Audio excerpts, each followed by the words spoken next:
सोलापूर शहरात महापालिकेच्या माध्यमातून राबविण्यात येणाऱ्या बीओटी प्रकल्पाची चर्चा आणि आरोप प्रत्यारोप चांगलेच गाजत आहेत. या मुळाशी जाण्याचा प्रयत्न. वास्तविक पाहता बीओटी म्हणजेच बांधा, वापरा आणि हस्तांतरित करा या प्रकल्पाच्या मूळ योजनेला हरताळ पासण्याचे काम सोलापूर महापालिकेचे पदाधिकारी आणि प्रशासन करत आहे. आपण गेली पाठीमागच्या 15 ते 20 वर्षापूर्वीचा इतिहास पाहिला तर यावरून लक्षात येईल. सोलापूर महापालिकेने 20 वर्षापूर्वी साधारणपणे 5 ते 6 ठिकाणी अशी बीओटीची कॉम्प्लेक्स बांधले. म्हणजेच छत्रपती संभाजी महाराज पुतळ्यासमोर असलेलं जुना पुणे नाका येथील टोलेजंग कॉम्प्लेक्स असेल, त्याच पद्धतीनं क्रोमा ज्या ठिकाणी सध्या आहे एस टी स्टँडच्या समोर ते कॉम्प्लेक्स असेल, त्याच पद्धतीनं हॉटेल कामत जुना एम्प्लॉयमेंट चौकात या ठिकाणी केलेलं कॉम्प्लेक्स असू दे, शिवाय त्याच ठिकाणी VIP रोडवर नाल्यावरचं बांधलेलं बांधकाम असू दे आणि दयानंद कॉलेजजवळ टिंबर मार्केट या ठिकाणी केलेलं बीओटी कॉम्प्लेक्स असू दे, हे सगळे बीओटी कॉम्प्लेक्स वादाच्या भोवऱ्यात सापडले. कारण पारदर्शकता नाही. या माध्यमातून महापालिकेला किती कोटी रुपयाचा महसूल मिळाला याची माहिती प्रशासनाकडे नाही ना पदाधिकाऱ्यांकडे नाही. शिवाय या कॉम्प्लेक्सला जवळपास आता 30 वर्ष पूर्ण होत आले तरीही त्याचा करार नूतनीकरण असेल, त्या माध्यमातून महापालिकेला भाडं किती मिळतोय, त्याचा टॅक्स किती मिळतोय याची कोणतीही कल्पना प्रशासनाला आणि पदाधिकाऱ्याला नाही किंवा त्यांना ती जाहीर करायची नाही. म्हणजेच या प्रकल्पामध्ये पारदर्शकतेचा अभाव असल्यामुळे सत्ताधारी आणि विरोधकांच्या मनामध्ये अनेक असे प्रश्न निर्माण झाले आहेत. सोलापूर महापालिका 1378 कोटी रुपये हे वर्ल्ड बँकेच्या माध्यमातून कर्ज घेऊन शहरात पाणी पुरवठ्याची योजना राबवत आहे.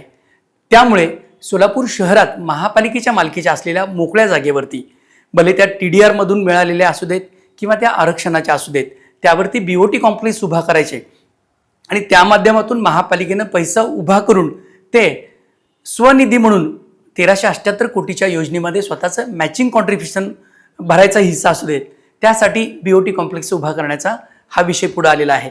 सोलापूर महापालिकेची आज 4:30 वाजता सभा होणार आहे. त्या सभेमध्ये प्रशासनाकडून हा विषय आलाय. त्यावरती काय आरोप प्रत्यारोप होतील आणि कोणता निर्णय होतील याकडे लक्ष लागले. मात्र सोलापूर महापालिकेच्या विद्यमान पदाधिकाऱ्यांनी अगोदरच्या बीओटीच्या प्रकल्पाचा अभ्यास करणं गरजेचं होतं. तसेच क्लिअर टायटल असलेल्या जागांवरती कॉम्प्लेक्स उभा करण्याचे प्रपोजल पुढे आणणं गरजेचं होतं. सोलापूर शहरात आजही TDRच्या माध्यमातून तसेच इंडस्ट्रियल टू रेसिडेन्शियल कन्व्हर्जन करताना ज्यावेळेस महापालिकेला 10% फ्री ऑफ कॉस्टमध्ये जागा मिळते, अशा जवळपास 100 एकरावरती जागा धूळ कात पडून आहेत. आरक्षणाच्या जागा धूळ कात पडून आहेत. अनेक जागा अनेकांच्या घशात नाममात्र भाड्याने दिलेल्या आहेत.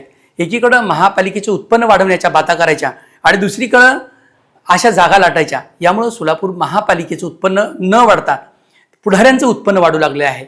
आता काहीही केलं तर सोलापूर शहराला विविध असे प्रकल्प राबवायचे असतील, म्हणजे उड्डाणपूल असतील, त्याच पद्धतीनं आपल्याला 1378 कोटीची वर्ल्ड बँकेच्या माध्यमातून पाणी पुरवठ्याची योजना राबवायची असेल, नगरोत्थान योजनेतून विविध प्रकल्प राबवायचे असतील तर महापालिकेला आर्थिक सक्षम होणं गरजेचं आहे. मात्र टॅक्सेशनमध्ये अपारदर्शकता, बीओटी प्रकल्पाची व्यवस्थित माहिती घेणं नाही, कोट्यावधी रुपयाच्या मालमत्ता महापालिकेच्या अशाच धूळ खात पडणं, या बाबीकडं महापालिकेच्या पदाधिकाऱ्यांनी लक्ष देणं गरजेचं आहे. नाहीतर फक्त हा केवळ देखावा ठरेल. त्या माध्यमातून जे काय पैसे मिळणार आहेत ते दाखवले जात आहेत. प्रीमियम एवढा मिळणार आहे, 72 कोटी 7 रस्त्याच्या बस डेपोच्या कॉम्प्लेक्समधून मिळणार आहेत, असे जे काही आकडे सांगतायत ते कागदावरच राहतील. खऱ्या अर्थाने बीओटीची कॉम्प्लेक्स करायचे असतील तर फिजिबल रिपोर्ट केले पाहिजे आणि तरच त्या जागांचा विकास होईल. बीओटीची संकल्पना पूर्णपणे व्यवस्थित पद्धतीने राबवली जाईल आणि महापालिकेचं उत्पन्न वाढेल. एवढंच यस न्यूज मराठीच्या माध्यमातून सांगणं.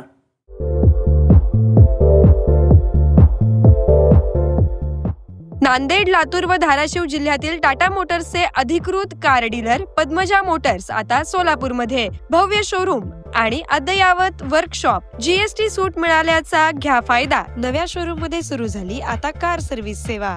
पद्मजा मोटर्स, विमानतळ जवळ, होडगी रोड, मजरेवाडी, सोलापूर. मोबाईल 8600 02 26 17.